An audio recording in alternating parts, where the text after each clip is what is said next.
Jennifer Lee Daugherty was an American woman who tragically fell victim to a horrific crime that has become known as the Greensburg Six case. Jennifer visited her friend's house with the intention of spending the night, but her supposed friends had sinister intentions. Over the course of a day and a half, they subjected her to torture before ultimately deciding to take her life. On February 11, 2010, Jennifer Daugherty was brutally stabbed to death. Later, her lifeless body was discovered, concealed amidst Christmas decorations inside a garbage can. Before going out to sleep at her friend's house, Jennifer wrote a note to her mother. "Mom, I hope you have a good day at work and I love you very much," which turned out to be her final words to her mother. Jennifer made several new friends in Greensburg just a few days before her murder, which she told her family about. Despite her disability, she took the bus alone from her Mount Pleasant home to Greensburg, about 15 kilometers away, for dental or counseling appointments. Murphy,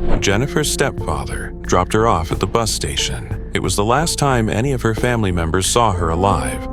Jennifer had known Angela Marinucci for several years, and they'd been discussing Jennifer's night out at her place. But everything changed when Jennifer walked into the apartment. When she walked into the apartment, she was joined by Robert Loren Masters Jr., Ricky Smearns, Melvin Knight, Amber Madinger, and Peggy Darlene, in addition to Angela Marinucci. Amber met Melvin Knight in a homeless shelter in 2010, and they moved around before settling in Greensburg, Pennsylvania, where they met Jennifer Daugherty. Her new friends beat her with a towel rail, a vacuum cleaner hose, and a crutch for a day and a half. They made her drink detergent, urine, cooking oil, medicine, spices, and nail polish. As if that wasn't bad enough, she was handcuffed with Christmas ornaments, her head shaved, and her face painted with nail polish. According to Jennifer's new friend, Amber Meldinger, the group raided her purse and stole her money, gift card, and cell phone. They poured fluids into her purse, hit her on the head with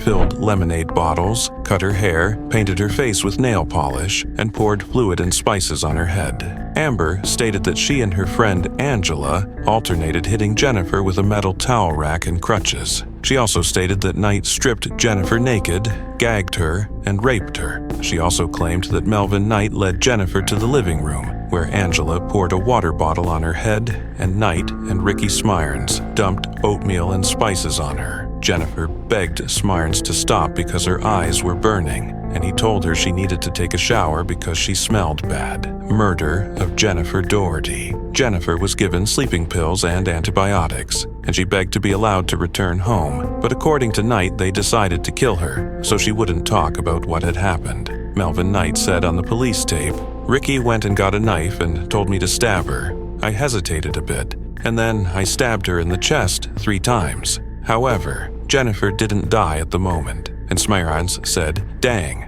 this hoss is still alive." So, Knight stabbed Jennifer. They forced Jennifer to write a fake suicide note before tying her up in Christmas decorations to look like a Christmas tree. At this point, Angela became enraged because the lights weren't flashing. They dumped Jennifer's body in the parking lot of Greensburg Salem Middle School. On February 11th, a truck driver noticed a trash can in the parking lot while driving. When they looked closer, they discovered Jennifer's body inside. Jennifer was discovered in a deplorable state, with her head shaved and fingernail polish smeared all over her face. For more than 36 hours, she was beaten and tortured, forced to drink urine and eat deodorant and spices, and forced to drink vegetable oil. Jennifer's wrist was slashed, and her assailants forced her to write a suicide note. Prosecutors had demanded the death penalty for Smearns, Knight, and Meidinger at the start of the trial. Knight and Smearns were the only convicted people on death row at the time. Jennifer's family blamed Miller heavily, claiming that she told them she was going to spend the night with Miller and her friends in Greensburg. Jennifer's family requested that both Miller and Masters receive lengthy sentences. The same way they chose not to show compassion to Jennifer, I ask you not to show compassion to them, Murphy said. You had my sister as a friend. She loved Miller and valued her. You didn't value her.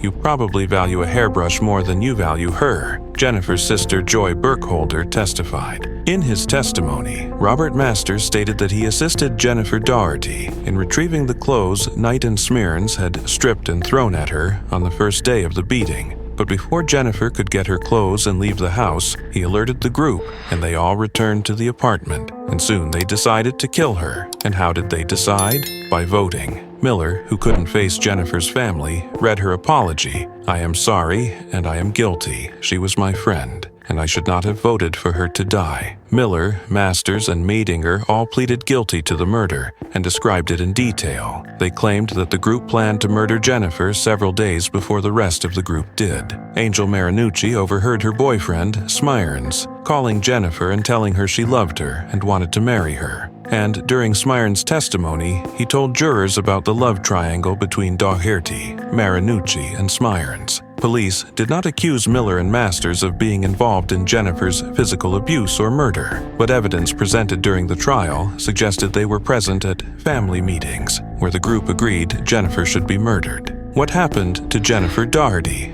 Murderers.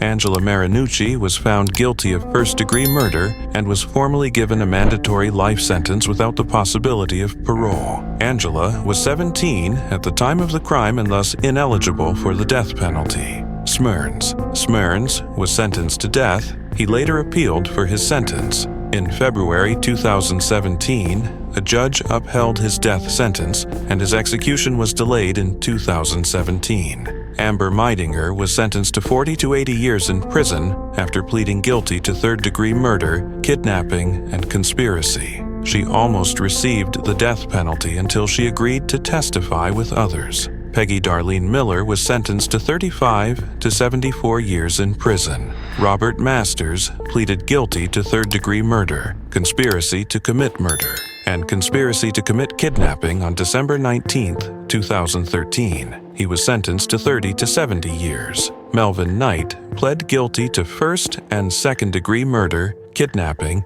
and conspiracy to murder and kidnap. On August 30, 2012, a jury decided to execute Knight. Knight filed an appeal against his sentence in September 2014, and his trial was postponed several times before his sentence was upheld in March 2019. In 2020, he filed another appeal, which was unanimously denied by the judges. Jennifer Daugherty's sister, Joy Burkholder, said after the sentencing, "My biggest regret was forcing Jennifer to act as an adult. I would go back and do many things differently."